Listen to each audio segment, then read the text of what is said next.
उसको चलाने के लिए जो मैनेजमेंट कमेटीज़ होती हैं, जैसे मंदिरों के अंदर मैनेजमेंट कमेटी है, इसी तरह हर मस्जिद में एक मैनेजमेंट कमेटी होती है, जिससे कि लोग नमाज़ पढ़ने आते हैं, चंदा देते हैं, पैसे देते हैं, उससे इमाम का और मस्जिद का खर्चा चलता है। और ये सवाल कई बार आता है कि सरकारें मदद करती हैं। हाँ, सरकारें मदद करती हैं, ये अच्छा सवाल है, क्योंकि इसलिए करती हैं मदद, उसमें आपने जैसे कहा ना वफ़, ये वफ़ ईश्वर के नाम, चूँकि मस्जिद ईश्वर की है, ये बंदे की नहीं है, लेकिन ये वफ़ बोर्ड में इसको रजिस्टर्ड होना पड़ेगा। अच्छा। और इसकी आमदनी डायरेक्ट वक्फ बोर्ड को जानी चाहिए, जो कि 7% जाती भी है, वो सरकार के पास जाती है। हर मस्जिद को जो उसकी आमदनी है उसका 7% वक्फ को देना पड़ेगा आपको, वक्फ बोर्ड को, मैनेजमेंट कमेटी को। तो वो वक्फ बोर्ड कौन चलाता है?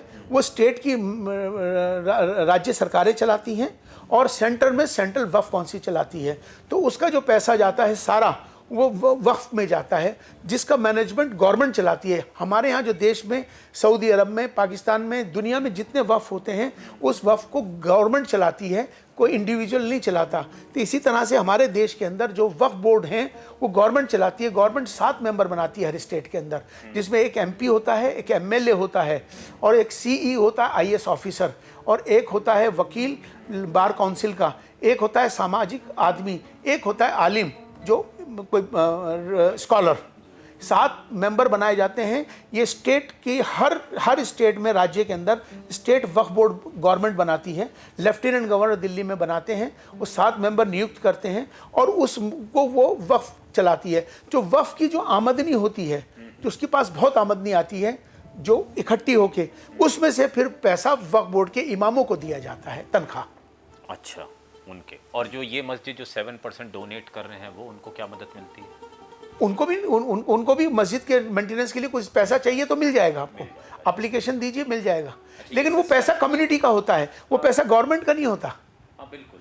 अब जैसे मिसाल के तौर पे अजमेर दरगाह की सेंट्रल गवर्नमेंट ने कमेटी बना रखी है, उसको कहते हैं धार्मिक कमेटी अजमेर, उसकी उससे करोड़ों खरबों रुपए इकट्ठे होकर आते हैं। वही पैसा सेंट्रल गवर्नमेंट के पास आता है, वही पैसा उनको दे देती है या किसी भी काम में लगाती है। इसी तरह से जितने भी तीर्थ हैं हमारे, क्या नाम है, तिरुपति है, शिरडी है, वहाँ बोर्ड बने हुए हैं, उस बोर्ड से पैसा इकट्ठा होता है और वो समाज के लिए, सबके लिए काम आता है। एक विवाद हिंदू धर्म में बहुत समय से चल रहा है कि सरकार मंदिरों का पैसा ना ले, साउथ इंडिया में स्पेशली। तो क्या ऐसा इधर नहीं, हमारे यहाँ इसलिए नहीं चल रहा क्योंकि ये जो प्रॉपर्टीज़ हैं, इसको देखने वाला तो गवर्नमेंट ही है ना।